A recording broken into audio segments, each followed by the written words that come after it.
Hello, sveiki mano kanalo žiūrovai.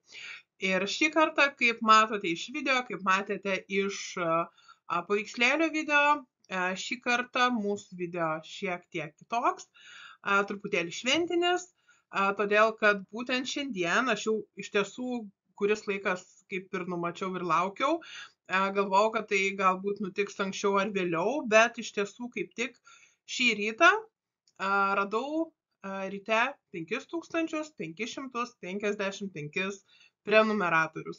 Ir, negaliu pavadinti to apvalia kažkokią tai apvalių skaičiumi, bet tai iš tiesų yra simbolinis ir gražus skaičius, todėl kaip tik puikiai proga truputėlį tai paminėti ir pasidaryti tokį šventišką video. Visų pirma, noriu labai padėkoti visiems jum, tie, kurie žiūrite, tie, kurie prenumeruojate, tie, kurie laikinate, tie, kurie dalinatės mano video su kitais, tie, kurie galbūt kažkam, kas mokosi anglų kalbos, pasiūlote užmesti akį į mano video, tai visų jūsų dėka. Šį kartą šiandien mes turim tokį didžiulį skaičių prenumeratorių. Ir iš tiesų gal kai kuriem kitiem kanalam tas skaičius nėra toks didelis, jie skaičiuoja 10 ir 100 tūkstančių prenumeratorių, bet aš manau, kad asmeniškai man šitas skaičius yra labai didelis. Ir iš tiesų prieš kelias dienas Facebook prisiminimą išmetė, kad prieš 8 metus aš džiaugiausi 100-uoju prenumeratorium ir štai ilgas kelias, ar ne, nuo 100-ojo iki 5555-ojo. Štai čia šiandien mes turim tą tokią ir sukaktį. O video šis bus šiek tiek kitoks, nes aš paklausiau įvairiuose savo, tarkim, kanaluose, Facebooko puslapyje, Discord'e, YouTube'e, įvairių paklausiau jūsų, kokius klausimus jūs norėtumėt man užduoti, kas jums yra smalsu apie mokymą, apie mane, apie kanalą galbūt, apie kursus, apie įvairius dalykus. Ir susirinkau keletą klausimų, iš tikro jiem atskirai nesiruošiau, negalvojau, kaip aš juos atsakysiu, tik tiek, kad susidėjau, ar ne, į skaidrės iš eilės, kad matytumėt ir jūs ekrane. Tai tik tiek, kiek spėjau pagalvoti. Tai bus gana ekspromtu viskas atsakinėjama, tai tikiuosi labai neišsiplėsiu ir tikiuosi, kad jums bus įdomu. Jeigu žiūrint video jums kilo dar kažkoks klausimas, tai labai drąsiai rašykite komentaruose ir aš komentaruose jums atsakysiu jį. Taigi, pirmas klausimas, kas labiausiai džiugina ir teikia malonumą šiame darbe? Ir kas labiausiai kelia iššūkius ir liūdina. Tai tokių klausimų buvo keletą. Tai džiugina ir teikia malonumą.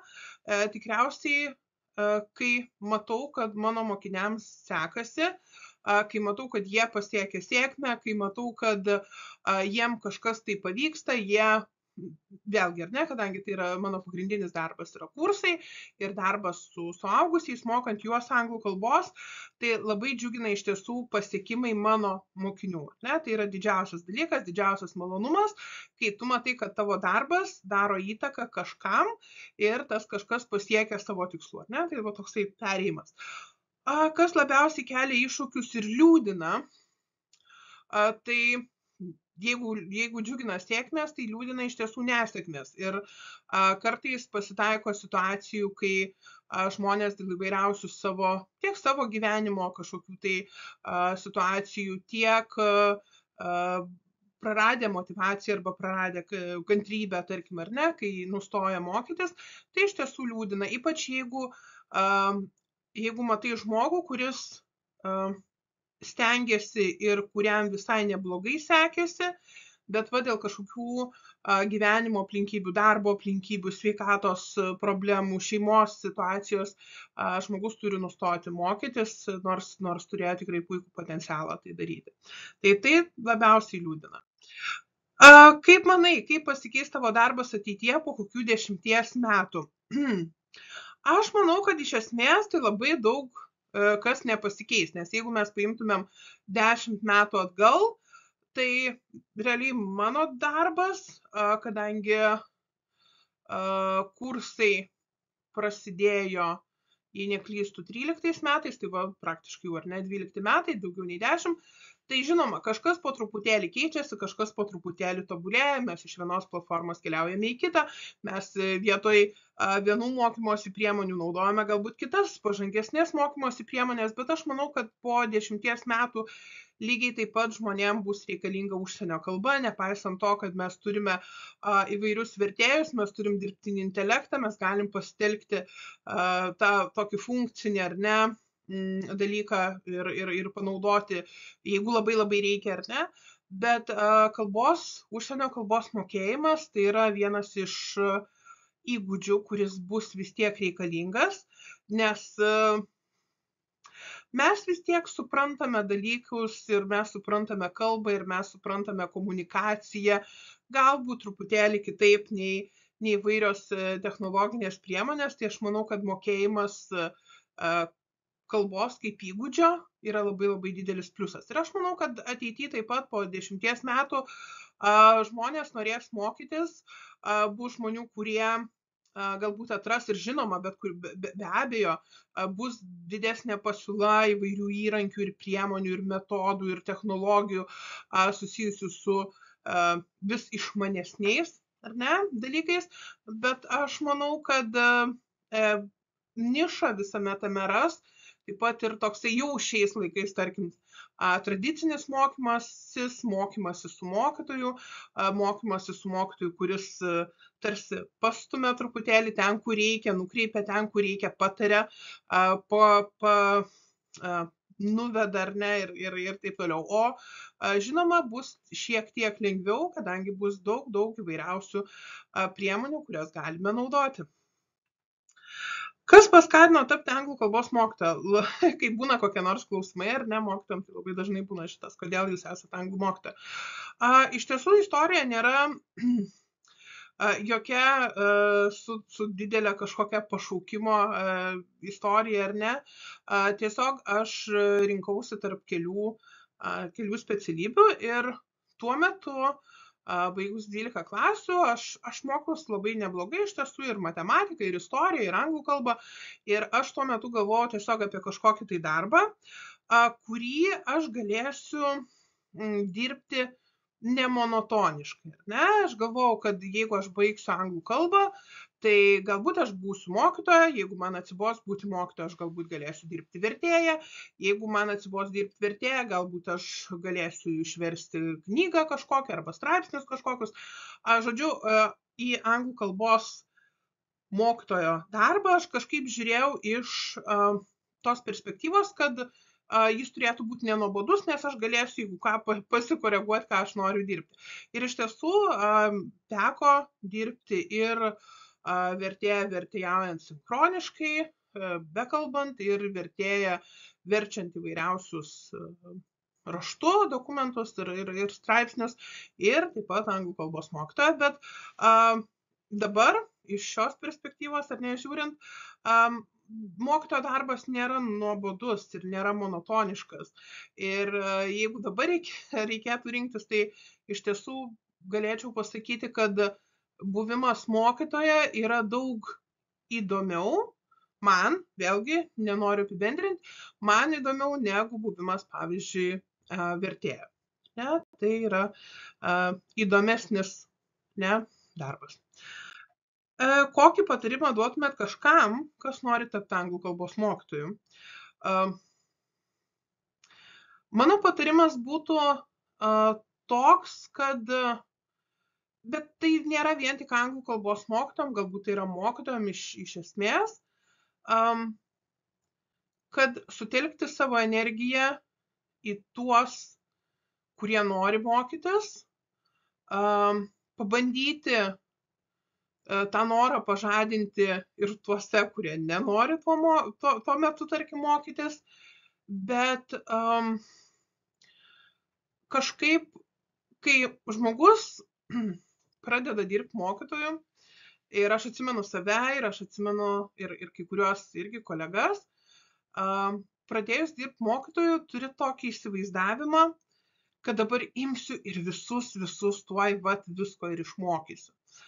ir po kurio laiko iš tiesų atsiranda truputėlį nusivylimo, nes tu pamatai, kad ne visi nori mokytis, ne visiems reikia mokytis. Lygiai taip pat dabar, tarkim, dirbant kursuose ar ne, ateina žmonės, kurie nori mokytis ir mokosi, ateina žmonės, kuriem reikia mokytis dėl įvairiausių gyvenimo aplinkybių, bet kurie patys nelabai nori mokytis. Ne? Ir būtent tas supratimas ir atskirimas, kad tu kitaip turi prieiti prie to žmogaus, kuris nori mokytis, arba to mokinio, kuris nori mokytis, jeigu mes prisimintume mokyklą, ir dar kitaip tu turi prieiti prie to žmogaus, kuris nenori mokytis. Ne? Ir kartais tiesiog leisti savo suprasti, kad ne visi norės mokytis ir ne visus tu turėsi išmokyti. Kaip sekasi tvarkyti su sunkiais problemas keliančiais mokiniais? Na, čia klausimas galbūt toks, kaip čia pasakyti, tikriausiai ne visi galbūt, kurie mane sekate, žinote, kad aš mokykloje šiuo metu nedirbu. Šiuo metu dirbu iš esmės tik su suaugusiais, kurie mokosi anglų kalbos kursuose nuotoliniuose ir kai kuriuos mokinius dar mokau vienas ant vieno ar ne privačiai. Tai iš tiesų problemų ir sunkių mokinių šiuo metu neturiu, ar ne? Tarkim, kaip mes kalbėtume apie mokyklą ir įvairios drausmės problemos, motyvacijos problemos ir taip toliau. Ar visi suaugę mokiniai yra neprobleminiai, ar ne? Iš esmės, tai problemos su suaugusiais mokiniais būna truputėlį kitokios. Ir aš negaliu jų pavadinti problemas keliančiais mokiniais, ar ne? Tačiau iššūkių suaugę mokiniai taip pat kelia, bet jie būna truputėlį kitokie, ar ne? Tai kartais būna kažkokios technologinės, ar ne? Technologiniai iššūkiai, kai žmogui reikia padėti su pačiu susigaudimu, kaip viskas vyksta. Ne? Kartais būna situacija, kad žmogus neturi kada mokytis. Kartais sunkiausia galbūt būna su žmonėm, kurie praranda motivaciją ir praranda pasitikėjimą savimi arba ateina jau neturėdami pasitikėjimo savimi ir tada reikia kažkaip drąsinti, padrąsinti, parodyti, kad gali išmokti visi, kad svarbu nuosekliai dirbti, kad kiekvienas mes kažkiek tai esam pajėgus ir įsiminti, ir išmokti, ir suvokti, ir suprasti. Tai va, iš tiesų tokių probleminių mokinių neturiu, bet kartais iššūkių būna. Kokie yra dažnai pasitaikantis dalykai, kuriuos žmonės norintys mokytis netaip supranta? Čia tikriausiai toksai bendresnis klausimas apie tai, kaip žmonės įsivaizduoja mokymasi ir koks jis yra iš tiesų. Tai dažniausiai vis dėlto tikriausiai pasitaiko tokie dalykai, kad kas yra jau tokia gana nemaža problema, kad iš įvairiausių reklamų, iš įvairiausių puslapių, kur išmok anglų kalbą per 2 savaitės, išmok anglų kalbą per 30 dienų, prakalbėk per 5 dienas ir taip toliau. Tai dažniausiai vėlgi, kiekvienas mes kitaip suprantame išmokimą, prakalbėjimą ir žinojimą kalbos. Tai vis dėlto tas supratimas toks, kad kalbą galima išmokti greitai, susikalbėti galima išmokti labai greitai, užtenka keletos dienų. Toks supratimas yra dažniausiai klaidingas. Ir tada, kaip jau ir minėjau, tiesiog žmonių nepasitikėjimas savim. Tikrai visi, kurie gali skirti laiko mokymuisi, kurie gali susikaupti ties mokymusi, kurie gali įdėti pastangų mokymuisi, tie išmokti kalbą gali. Nėra žmonių, kurie neišmoksta, jeigu jie stengiasi, jeigu jie įdeda pastangų. Kaip išlaikot motyvaciją ir tobulėjat profesinėje srityje?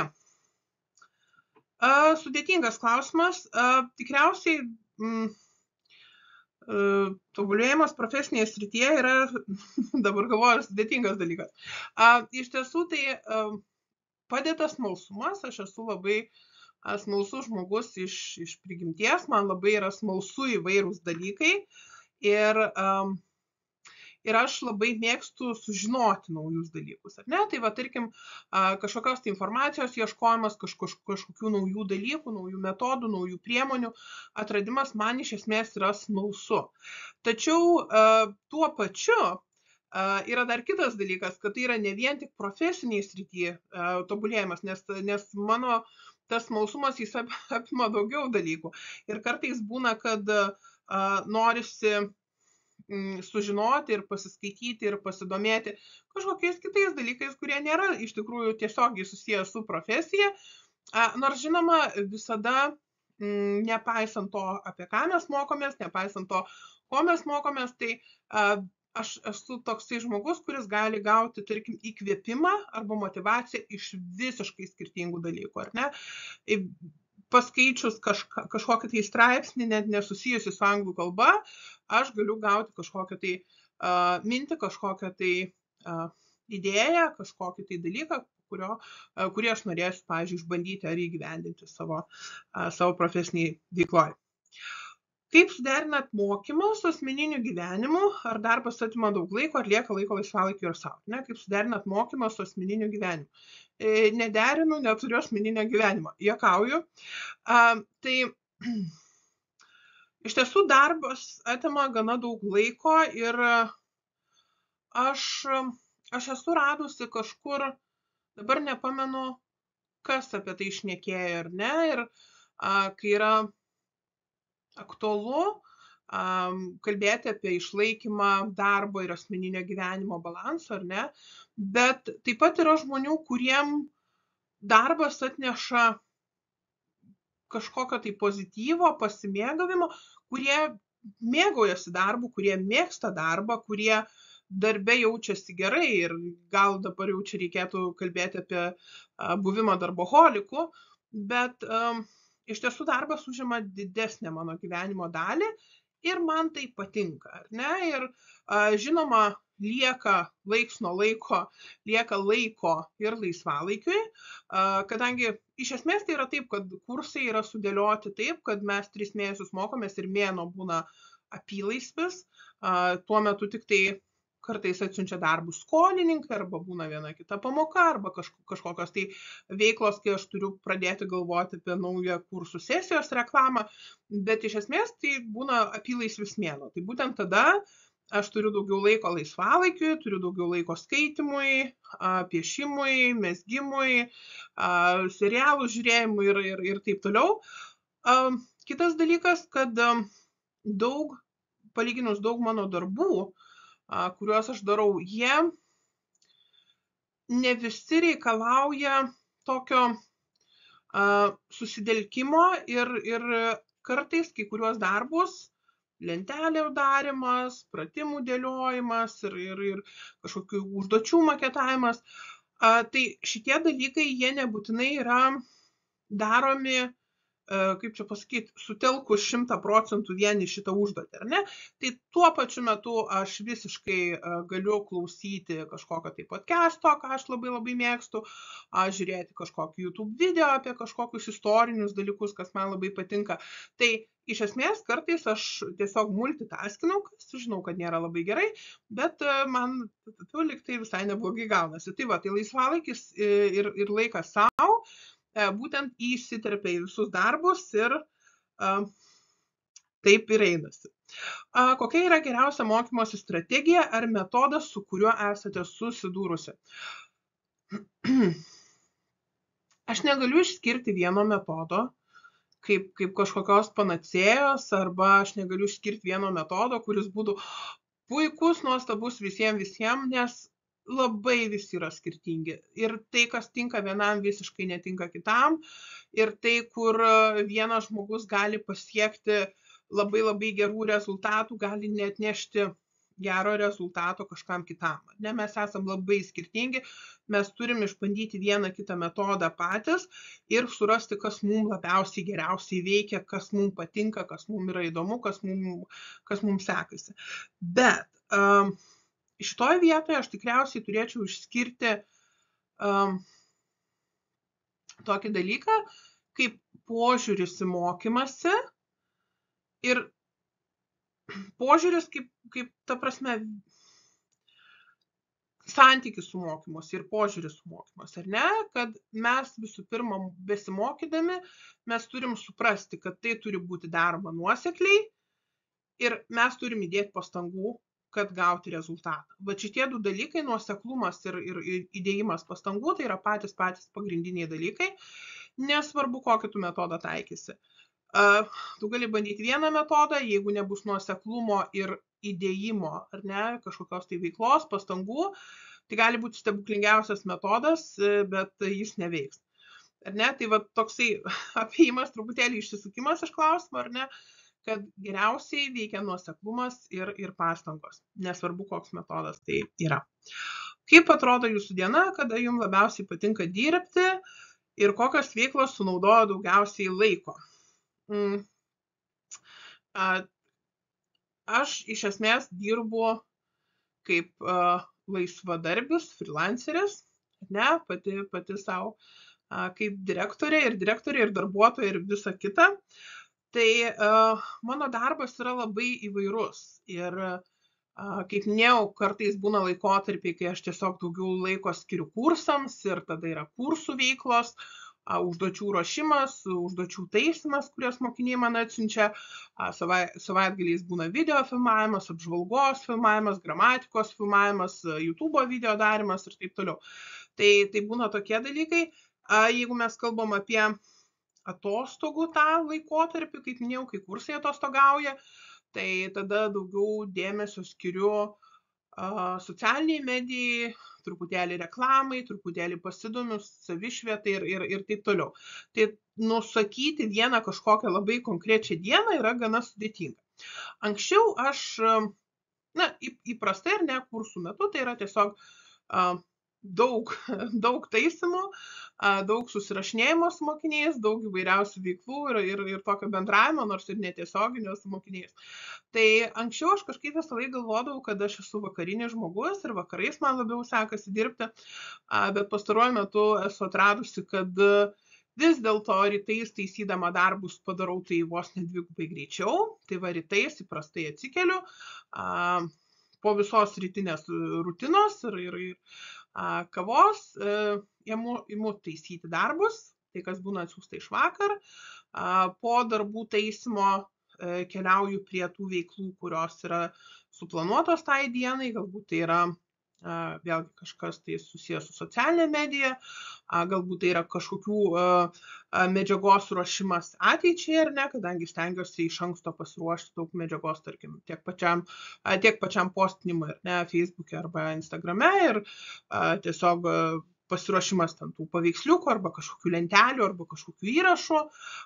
Taip pat kai kuriom dienom tai būna bendravimas, ar ne, tarkim, Discord'e, mes turim 3 kartus per savaitę žaidimus, kuriuos darom ir tiem žaidimam reikia pasiruošti. Tai, žodžiu, įvairi veikla, aš tikrai negaliu pasakyti konkrečiai, kaip ta diena atrodo.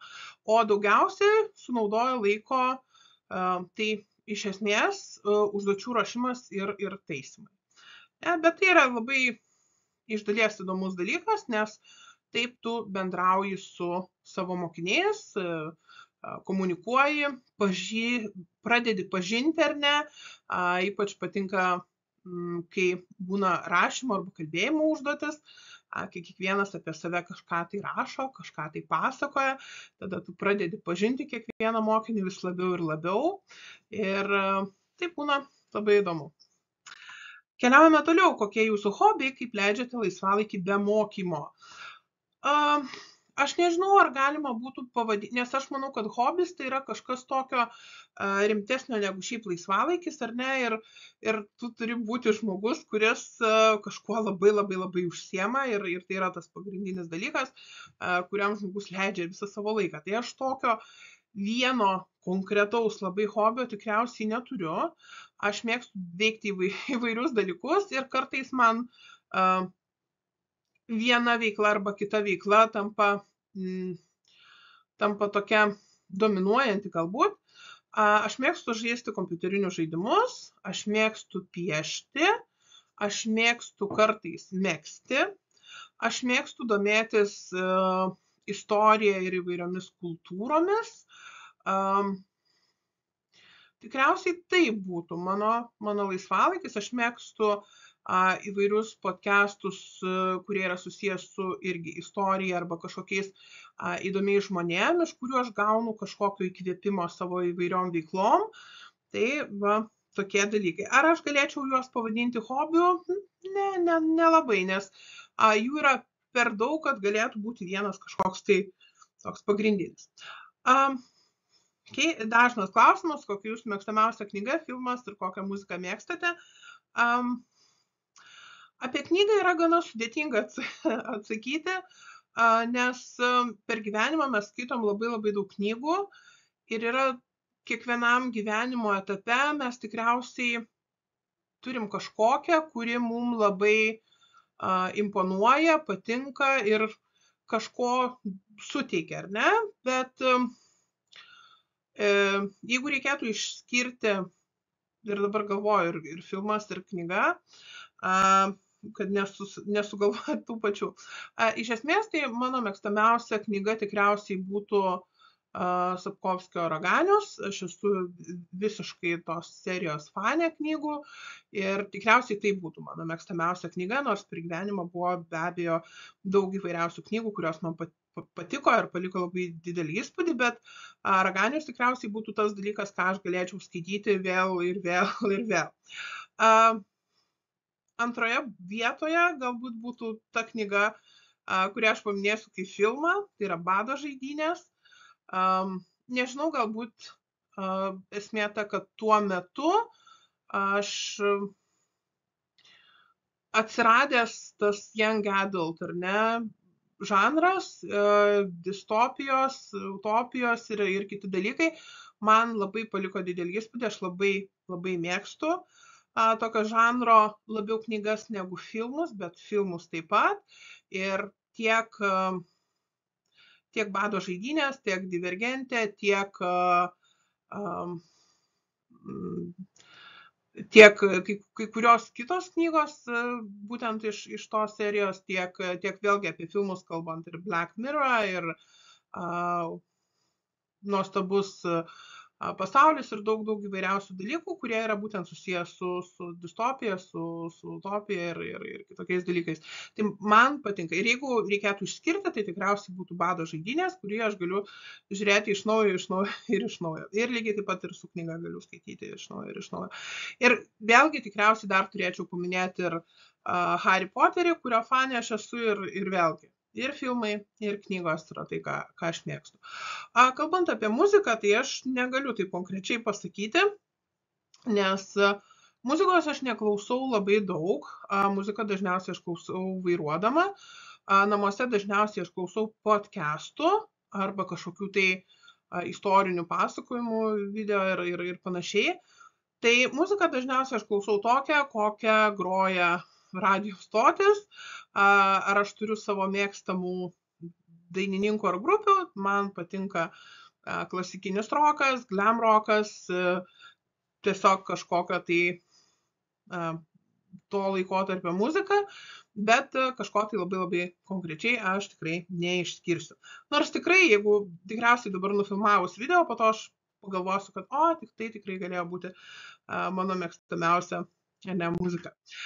Ar jūsų darbas sukelia daug streso, kaip su juo susidorojate? Ne, mano darbas daug streso nesukelia. Anksčiau streso būdavo kiek daugiau, kol aš išmokau savo visą darbą, kaip čia pasakyti, truputėlį pasilengvinti, ar ne? Nes, tarkim, užduočių paruošimas iš anksto, kažkokios sistemos susidėliojimas, tarkim, taisant atsakymų kažkur susidėliojimas, kad, kaip čia pasakius, kad viskas būtų po ranka ar ne ir viskas būtų lengviau man pačiai. Tai va, būtent tokie dalykai palengvino mano visą darbą, veiklą, sistemos susigalvojimas. Jeigu tai yra, tarkim, pasiruošimas kažkokių tai paveikslėlių arba tekstų socialiniai medijoje, tai irgi iš anksto susiplanavimas, kad aš turėsiu pasiruošti, žinojimas, kad šiandien yra ta diena, kai aš darysiu šitą ir šitą. Tai šitie dalykai padeda ir jie labai sumažina stresą. Stresas atsiranda dažniausiai pas mane, mano darbe, man asmeniškai tada, kai būna labai daug veiklos ir aš galvoju, kad aš nespėsiu, arba galvoju, kad nebebus laiko, arba kažko tai, tarkim, pritrūks ir taip toliau. Tai va, jeigu aš susidėlioju šitos dalykus, tai streso būna minimaliai. O šiaip, jeigu atsiranda kažkokio streso, tai man kažkaip labai padeda miegas. Ir labai dažnai tiesiog pamiegojimas arba per naktį, arba porą valandų padeda su tuo stresu susidoroti. Kokie jūsų asmeniniai tikslai ir siekiai, ko tikitės ateityje?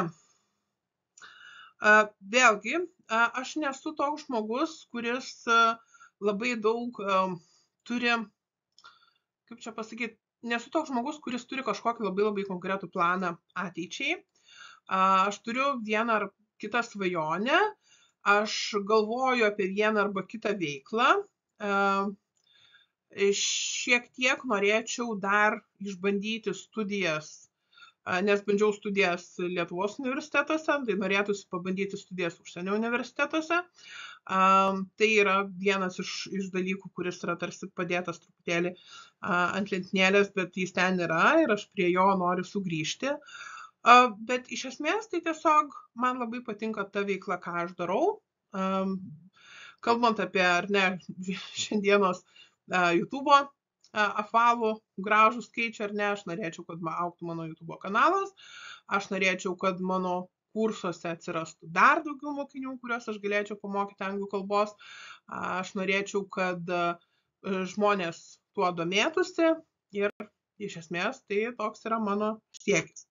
Kokį patarimą duotumėte jaunesniai savo?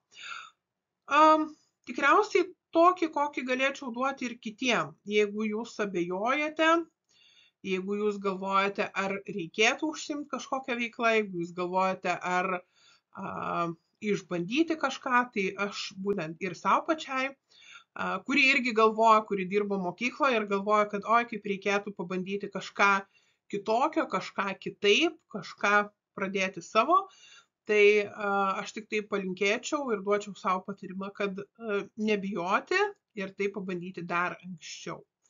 Ne, tai aš norėčiau, kad būčiau anksčiau pradėjus daryti tai, ką aš dabar darau.